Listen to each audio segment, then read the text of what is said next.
now listening to Wrestle Report Australia. You're here. I'm here. Let's do this!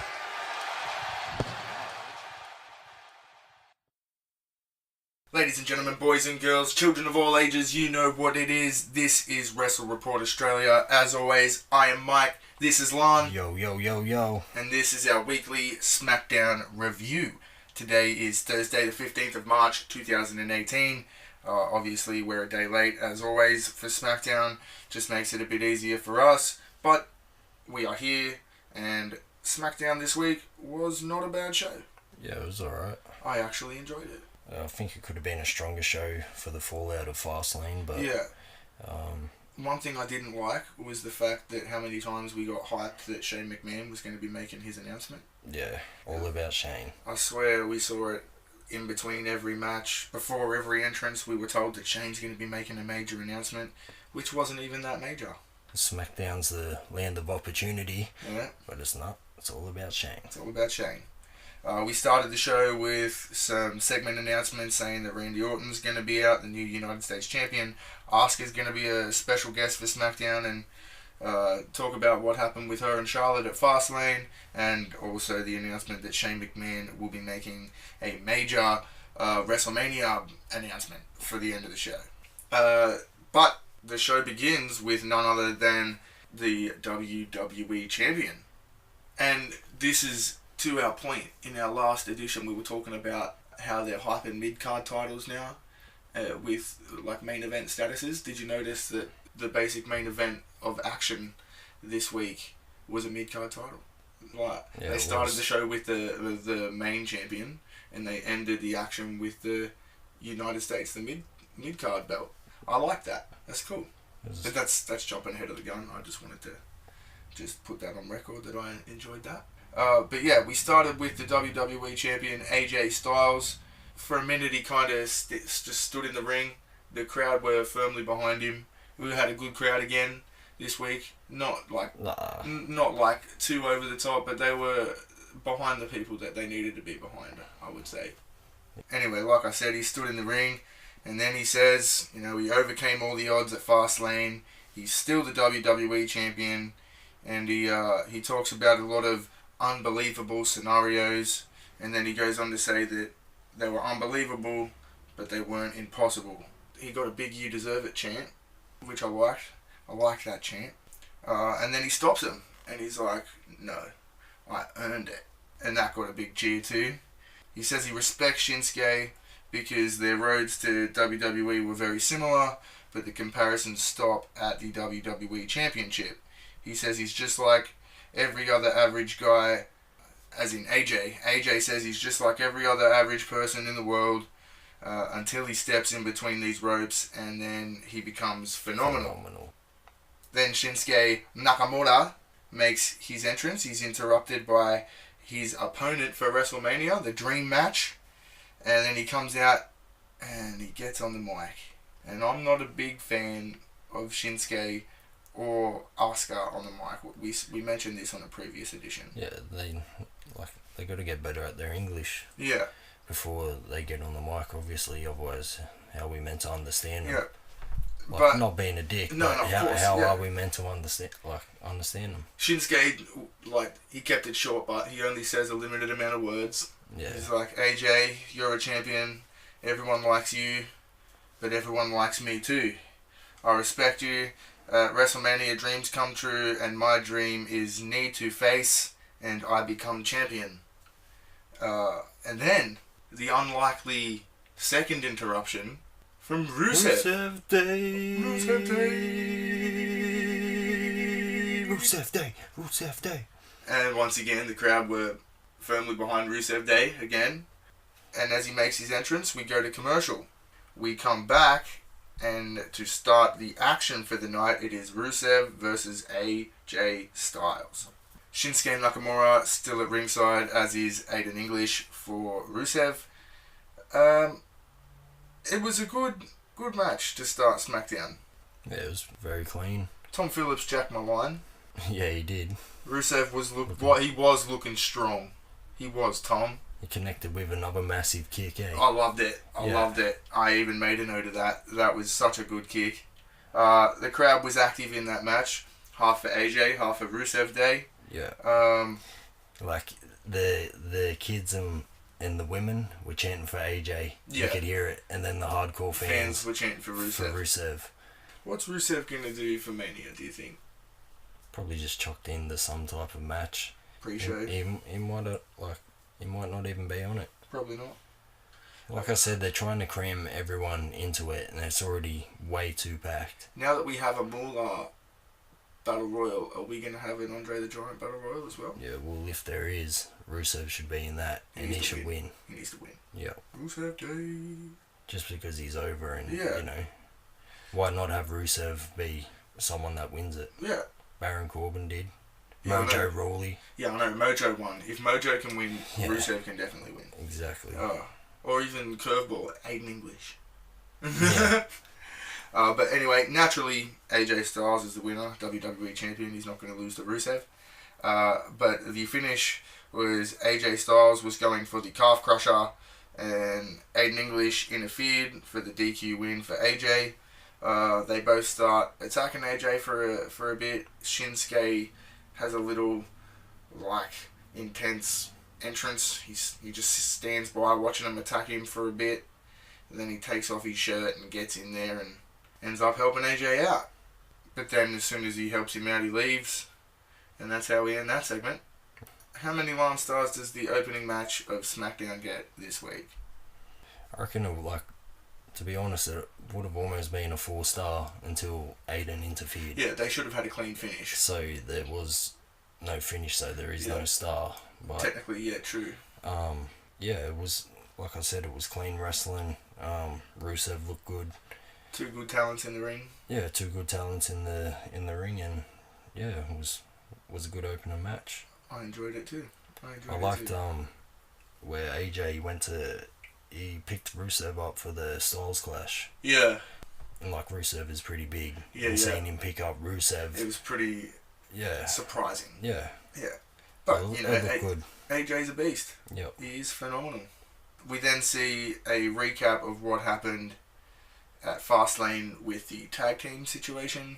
How the Bludgeon Brothers just came in and just demolished everyone.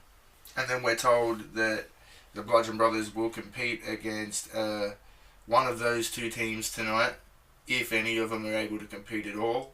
And then we're told that Xavier Woods definitely isn't able to compete. And then we cut backstage to Dasha with Big E, and he says that he wishes he was here doing happier things like holding the titles after beating the Usos, or hanging with Kofi and Woods, trying to figure out a way to fill Corey Graves' rental car with pancake batter. I liked that. But he isn't, and that's because of the Bludgeon Brothers. They absolutely destroyed him, and even though he's here by himself, he's going to hold it down for his brothers, and he will represent for the New Day. And then he's interrupted by, well, he's not really interrupted. Jimmy Uso just walks into frame, and he says that he won't be standing alone, because, his brother's out hurt, but he's still here too. So obviously now we have Jimmy Uso and Big E versus the Bludgeon Brothers for later tonight. Then see, like we were talking about, another hype for Shane's announcement, and also a hype for Bobby Roode versus Jinder Mahal for later tonight. And then we go to commercial. When we come back, it's the Kid Rock announcement on SmackDown. We've already covered that. And then we see AJ walking up to Nakamura backstage, saying that he did not ask for his help. He didn't need his help on Sunday, and he didn't need it tonight. Shinsuke says, well, looked like he did, and he will help him every time until WrestleMania. So that's going to be their theme now. AJ's going to be in trouble probably for the next couple of weeks, and Shinsuke's just going to keep helping him. Keep saving him. And AJ's not going to like it. I don't know if I like that for an AJ and Nakamura build. No, they need to have a bit more seriousness to it, I think. Yeah, unless, AJ just ends up, taking him out. How do you see that match going? At Mania? I'll probably say AJ. You think so? Yeah. I think it might be their crowning moment for Shinsuke. I don't know if Shinsuke's ready, but... I don't think he is either, but I think they're going to give it to him anyway. Yeah. I don't know, we'll see. It's going to be a good match either way. That's all that matters. Yeah, it'll be good action. Sad thing is, it won't be the main event. We all know what the main event of WrestleMania will be. John Cena versus The Undertaker. But will it? There's no way in hell that won't. Roman Reigns, mate. Yeah. Roman Reigns versus Lesnar Brock will be the main event. You think? Yeah. Trust me. It's John Cena. Trust and me. it's The Undertaker. Trust but me. yeah, I definitely see that. Here we go. We'll make this interesting. $20 bet. $20 bet For the But main no, event. I kind of agree though. No, Like, I can see it happening. No, but you're just trying to alright, criticize. I'll put $20 on it. $20. Fuck it. 100% straight off the bat. Roman Reigns is versus Lesnar in the main event. Lance winning $20, but it wouldn't surprise me though if they did put Superman Cena at the end, just because of it would definitely be the Undertaker's last match. It's not going to happen. I'm telling you, Roman Reigns. They've been building him for that long. I know. They're not just going to chuck it away. I even told you this whole match at Mania was always going to happen. I've told you from the start. I hate it. Since I found out that's what they were going for, I just knew. Now they're keeping them apart. The whole Intercontinental and that Yeah. title was a swerve, Just to give making him you something think. to do. Yeah, making you think that, or maybe he's not going to be in the main event. Well, bang, here he is. Yep. Slowly made his way back. And then we lead to Roman Reigns' brethren. We were talking about it not too long ago. Jimmy Uso and Big E versus the Bludgeon Brothers. Jimmy Uso makes his entrance. No reaction, really. Big E then came out looking like old school Big E. Yeah, all serious. All serious. Looking like he's just going to kill someone. I thought that was pretty cool. He's coming out to New Day happy music, but he was full on serious. It reminded me of old Big E. And then the Bludgeon Brothers made their entrance, and they're still not getting a reaction either. It's that crowd, I'm telling you. It's just crowd. It's not them not getting a reaction, it's the crowd. Stupid Indianapolis. Stupid Indianapolis. How dare you? How dare you not cheer these Bludgeon Brothers? It was a decent match. Wasn't much of a match. But at the start, Big E and Jimmy attacked him before the match even began. Ended up getting into the ring with chairs. And then the Bludgeon Brothers got in there with their mallets. Yeah, hit the ring. Yeah, and then we went to commercial and come back to the match. Bludgeon Brothers, of course, win quite easily. Jimmy Uso did look strong in the match though, briefly. Yeah, he had a quick he got little a hot tag. He got a hot tag and had a quick little offensive streak, which I liked. But yeah, then he copped the double team for the pinfall. And after the match, they attack Big E and just leave. Yep. Pretty decent match though. Like to hype the Bludgeon Brothers. Yep. How many line stars? Just give it 3. The average 3. I like what they're doing with the Bludgeon Brothers here. They look like a strong tag team. Like they seem like they're monsters. Like they've gotten away from the Wyatt family now, and they've got their new gimmick, and it's just, I don't know. They've always worked well together. They got the matching gear. I don't know. I like them. I like them too. Yeah. I want to see them put into a good program, like a proper program now. Like they're going against 2 tag teams. They need to be going for them belts. Yeah, well, they're going to be going for them belts. I reckon they'll get them. And then, Authors of Pain or War Machine, they're going to hold them until they get there. And then they're going to put, the new tag team over. It's going to be a good little build. Should be fun. Yep. Should be fun viewing. After that, we see a little recap of what happened with Shane McMahon, Sami Zayn, and Kevin Owens at Fastlane. And then we cut backstage to the incredible Renee Young, who is with Sami Zayn, and asking who he blames for everything that's happened.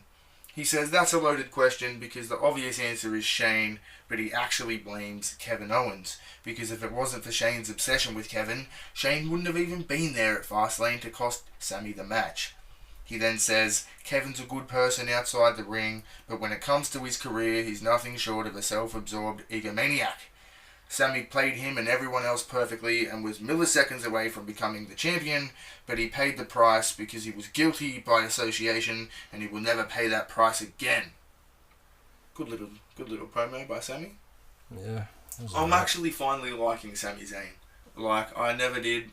I hated everything about him other than his ring work. His gimmick was so stale to me. I just see him as a wrestler. Like, I don't even see him as a star. Yeah, I don't see him as a star yet. But I see him growing finally. Yeah, maybe. If he stays heel, if he doesn't go, like, back to face after Back to Mania. that happy-go-lucky, hey. Yeah. That's what I hated. I don't like that. I like this new kind of smart-ass attitude. Like, he still comes out all happy, but you know he's being a dick. And I like that. And he's cutting good promos. He's in good programs like that swerve with Kevin Owens. I don't know, there's just something about him and Owens. They get together too much. That's they always find their way together. And that's what's a bit weird for me. Yeah, and they're sort of like they're the main focus on SmackDown. They are. And they've been that for Whereas the main a few months now. The main focus should be the champion. Yeah, that's AJ it. Styles. But it's all built into this Shane McMahon thing. Spotlights on Shane. Can't forget that. But after that little promo, we're then told that the Asuka segment will be next. And then we go to commercial. When we come back, it's Charlotte that's making her entrance, not Asuka. And I liked this. This was a good little segment. It wasn't bad. Yep. But once again, they put Asuka on the microphone. Charlotte basically just says when you're the champion, you know you got a target on your back. And when Asuka's music hit at Fastlane, she was actually quite excited and honoured to be chosen. And before Asuka comes out now to say whatever she's going to say, Charlotte wanted to be here, standing in the centre of the ring to meet her woman to woman. Which is cool. Usually, they just come out and hype the thing, but obviously they're really building this match as something special. Yeah, well, it is. It's Charlotte versus Asuka. Yeah. This is... Charlotte's been billed as the biggest threat to Asuka's streak, pretty much. From the get-go. And now we're finally going to get to see it. Yep. They've never fought, so... No, they haven't. They've never had a match. Ever since Asuka's been on the main roster, it's been against people she's already versed. Like Nia, Mickey, what's her name, Emma, when she first debuted, but yeah, and now she's gone. Danielle Dashwood. Isn't that her name now? Yep. But yeah. Emelina. What a failure. But I'm very excited for this match. But like we were talking about, hopefully they, kind of tighten up their ring work for it. And keep Asuka off the mic. Yeah. And speaking of, Asuka then makes her entrance. No significant reaction for Asuka as well. I'm not going to say it again. Yeah, no, I know exactly. The crowd. Yeah, I know exactly. So the crowd, yeah. Which was, then it's crap. I made a mistake at the start of this edition saying the crowd was behind who they were. You suck. You sucked this week, SmackDown crowd. Charlotte immediately welcomes her to SmackDown Live and says, "Be careful what you wish for." Asuka says, "Thank you." Charlotte then says she's travelled around the world defending her title, and people always say two things. 1, congratulations, Charlotte. And 2, what would happen if you faced Asuka? The Empress who has beat everyone she's ever faced. But what would happen if the Queen went one-on-one with the Empress of Tomorrow? Who would bow down? We're going to get that answer at WrestleMania. When she sat and watched Asuka win the Royal Rumble, she wanted Asuka to pick her because she wanted to be the one to face her. It's a once-in-a-lifetime opportunity, and she says she's never faced anyone like Asuka, but Asuka has never faced anyone like her. And then she says she's going to end her streak and cement her legacy. And then chucks in a woo for effect. Asuka says she chose Charlotte because she wanted a challenge. She's the queen, and Asuka is the empress.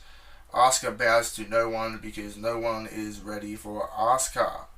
Asuka's music hits, and they have a little face-off for a second, and then in true fashion of late, interruption. An interruption, but it wasn't even an interruption, it just ended the segment. Randy Orton Making his way to the ring. made his way to the ring while they were having their little face-off moment. And then while he's making his way to the ring, we had another hype of Shane coming out to make his announcement, and then we're told that Jinder Mahal versus Bobby Roode is next. And then we go to commercial. When we come back from commercial, Randy's in the ring. We see a little recap of what happened at Fastlane for the United States Championship match. He says he's been called many things in his career, some good, some not so good. But the one thing he has never been called up until now is United States Champion.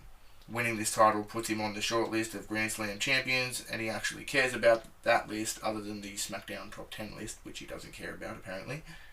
Does he care that Ambrose was in it before him?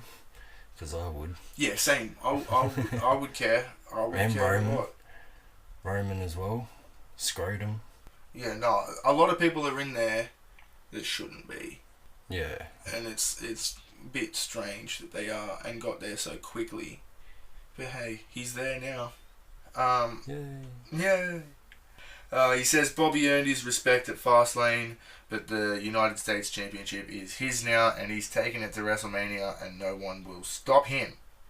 Then the Glorious Ones music hits, and he makes his entrance. He congratulates Randy, and then he says, you know what? You know I got a rematch, and it will be happening at WrestleMania. And then he botched, and he says, when I retain that championship, instead of regain that championship, and he didn't even correct it. He just kept going. He says, when I retain that championship, it's going to be absolutely glorious. Jinder Mahal's music hits, and then he makes his entrance, congratulating Randy Orton. I liked Jinder's little promo here at the start of this match. Yeah, he's like pretty solid. Yeah, he came out, and he was pandering to the crowd. He was like, congratulations, yay! Saying it seems like he's been here for an eternity and he's finally done it. He's become a Grand Slam champ. But on the other hand, we have Bobby Roode, who's been in the WWE for a cup of coffee, and he's already held the United States Championship belt before Randy, and that's something that Randy can never change. So forget about WrestleMania, forget about the rematch, because tonight he beats Bobby Roode just like he beat Randy last week. Then he tells Randy to take a seat and watch the modern-day Maharaja inflict carnage on Bobby Roode. Good promo. Yeah. Like, I didn't like Jinder, but I'm slowly... He's getting better with his promos. I'm slowly starting to get there. He does, like, it does, just because I'm saying I'm becoming a fan of him doesn't mean, like, I want him to get, like, a belt. But I'm slowly starting to enjoy his work. Yeah. Like, I didn't like it when they put the belt on him. I didn't think he deserved it. And I wasn't the biggest fan of his in-ring work or his promo work or his gimmick or anything. But slowly and surely, like, I'm enjoying it. And that's a good thing. Like, he's a good heel character. Yeah, he's getting better. Yeah. So yeah, then we have Jinder Mahal versus Bobby Roode. Randy Orton is at ringside. Winner was Jinder Mahal, coming out looking strong. Interference by the little Sing Bray allows Jinder to hit the Colossus on Bobby Roode for the victory. It was a decent match. Wasn't too long, but it was the last match, I believe, of the night. No, it wasn't. Sorry. No. But yes, there is more action to go. But after the match, Jinder Mahal celebrating, and Orton slides in the ring and hits an RKO, proving that he's always one step ahead. Yeah, I didn't mind the match. I'm glad they're making Jinder look strong, because if they want to push him, they got to push him properly. And what better way to do that than pin the former champ? Yeah, I guess. But, I don't know. I could see it coming. Like, he beat Randy last week with the distraction from Rude. Now it was another distraction. He beats Randy, so... Beats Rude. Oh, yeah, beats Rude. Yeah, it was How a many solid lines? match. How many lines stars? Like a 3. 3. Average. Yeah. It's just your average match. Both solid workers.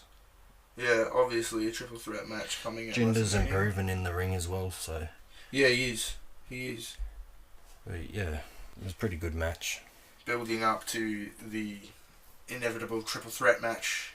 Yeah. At Another triple WrestleMania. threat. Yay!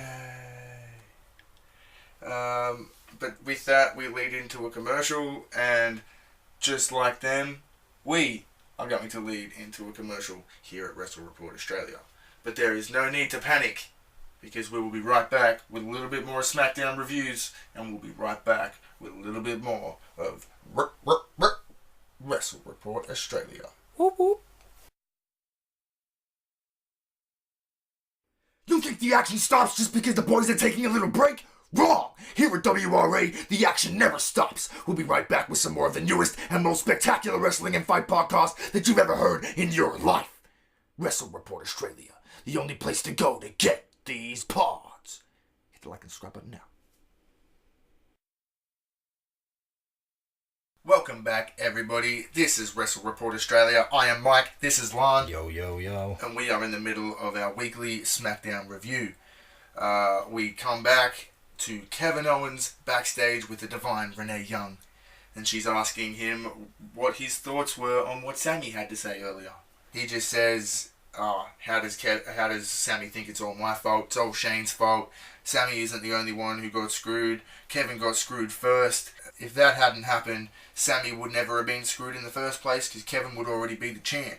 He talks about Sammy trying to trick him and lying to him, and by lying down because he knew that he couldn't beat him and actually win the match on his own. So he's sick of Sami Zayn. He trashes Shane McMahon, and if Sammy can't see who Shane is, he has no problem being the one to teach him a lesson. So looks like we're getting this Sammy and Kevin feud once again. Yay. How many times, eh? But we get to see it at WrestleMania. It's happened on Raw like so many times, and they come to SmackDown. It happens so many times on SmackDown. So many different Now we get it at Mania. Hooray! But it's going to be at Mania. They get to showcase what they get at Mania. Fuck yeah. Well, that's what we can only assume anyway.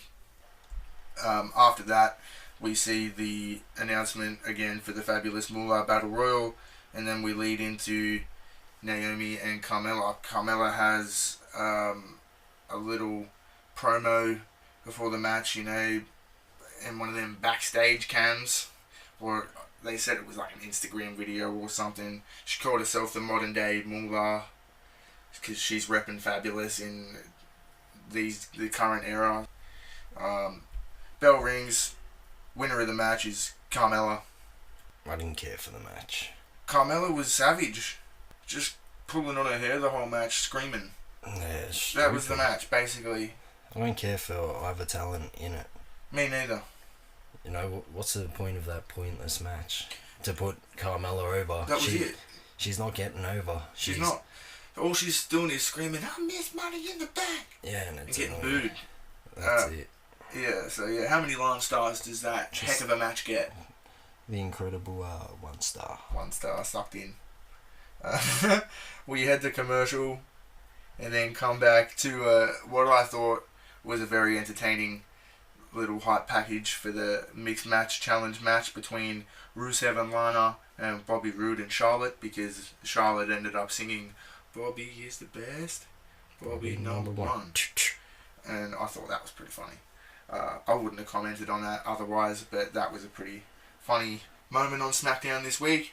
And then we lead into finally the main event segment that we've been shown like 50 billion times throughout the show. Shane McMahon's major announcement, major WrestleMania announcement. What could it be? He comes out, makes his little entrance as always, the commish bouncing around. And then he says it's no secret that he's had his issues with Kevin and Sammy. He says that they've both crossed the line and that Kevin actually started it all when Kevin put his hands on his father, Vince McMahon, in that vicious beatdown. I like that. That was one of my favourite moments in recent memory. Vince coming back and taking some bumps. Yeah, he says that about Owens, but what about Austin? Done it right in front of his face at Raw 25. Well, he copped a stunner too, so... He had the classic... What'd you think he was just going to let that happen? No. And that he gets beat up, so what's going to happen? He's just going to get beat up. But yeah, he said that that incident led to them having their match at Hell in a Cell, and that's where Sami Zayn came in and he stole Shane's revenge. And that led to many months of emotional problems with Shane and not being able to do his job correctly. And then he says he's had numerous conversations with Daniel Bryan, who will be returning to SmackDown Live next week. And then something shocking to me happened. For the first time in a while, everybody booed. No, that's because they wanted him there this week. That's why they booed. You think so? Yeah. I don't know. It sounded like they didn't like Daniel Bryan. I read that straight off the bat. That's the first impression I got.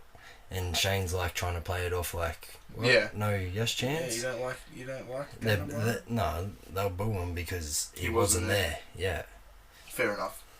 And then he says, in those conversations, he also told Daniel that from now on he will be going it alone because after tonight's show, Shane will be taking an indefinite leave of action as SmackDown Live's commissioner. Whatever could that mean? He's going away for a bit. To train so we could fucking wrestle at WrestleMania. For sure. We're going to get another Shane match. I have a feeling. But then he says, but before he goes, he's here to make one specific and special matchup. And that's based on everything that's happened recently. It will be Kevin Owens versus Sami Zayn at WrestleMania. His music hits. He chucks his mic away. Yeah. At this point, that's when he was supposed to leave. But you can tell something was about to go down because he didn't get out of the ring. And that's when Kevin Owens' music hits. And he makes his way to the ring. Talking a bunch of trash and eventually stops at the bottom of the ramp. He was saying finally a decision that he can agree with, and he wanted to be the first to wish Shane the best of luck in his future endeavors. And he says, as far as your stupid WrestleMania match is concerned, he can beat the hell out of Sami Zayn anytime he wants, and he doesn't have to wait till Mania. Sami Zayn's music then hits, and he comes out, walks down the ramp, and has a little face-off with Kevin. And gets in. He wasn't jumping around, he was looking all serious. He was looking all serious, that's right. He was watching Big E a bit earlier and he's like, He had something to say. he had something on his mind. And he had that little face off and then walked straight past Kevin, got into the ring and said, you know what, Shane? You're just doing this because it made you so happy that all these people were cheering that me and Kevin were beating the hell out of each other at Fastlane. You know what? If you're going to base all your decisions on what these people think, thank God you're leaving. At this point, all three men are now in the ring. Shane says, you guys baffle me because I just gave you the opportunity to face each other on the grandest stage of them all, and not many people get to do that, which is true.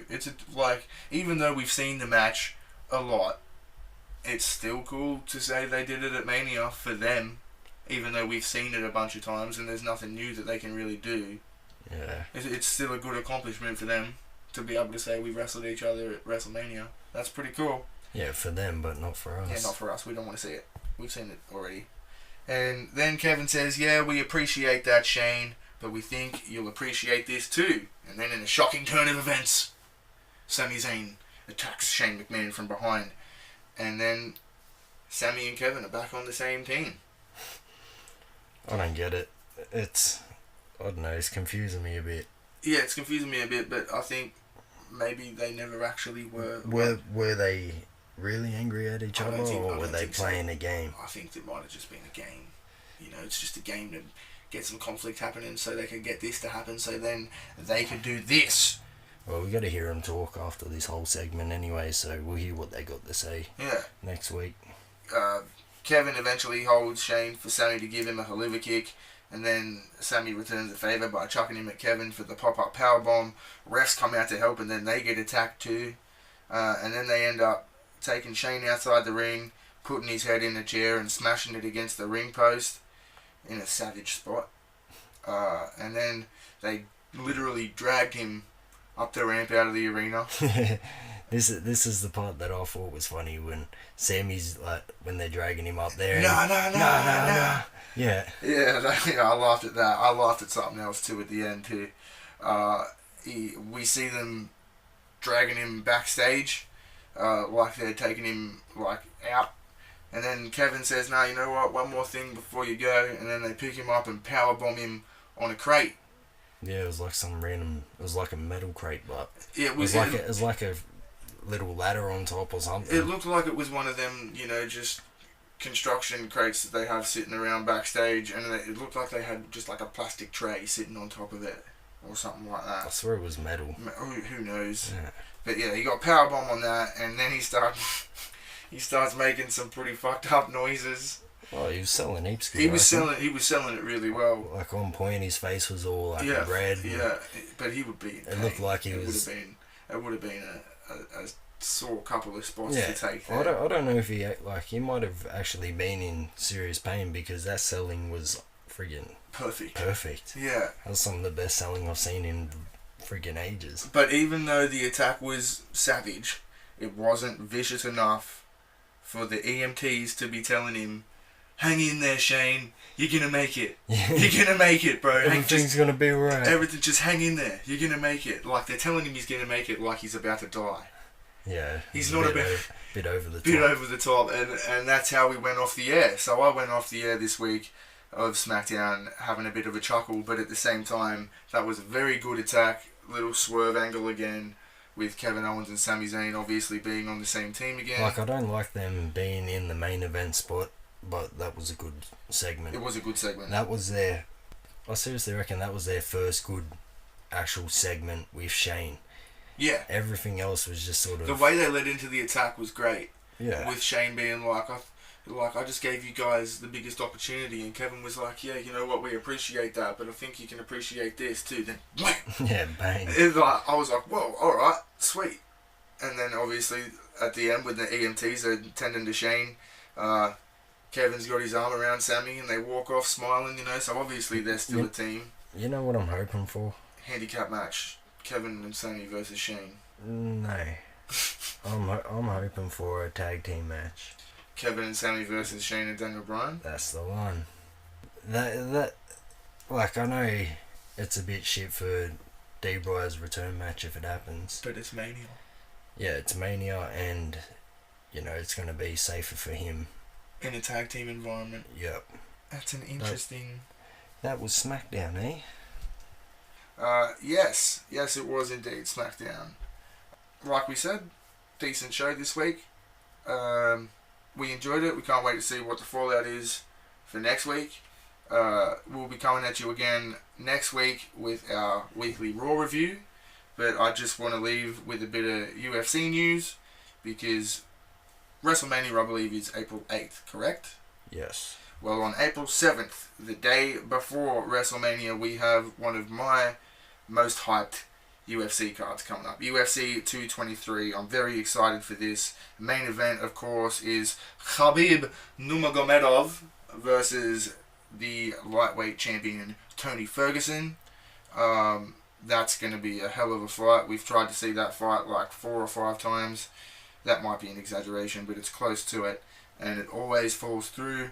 And now finally we're going to see it for the championship. We also see the rematch between now female strawweight champion Rose Namajunas versus Joanna Jędrzejczyk, the former strawweight queen. That's going to be a great fight.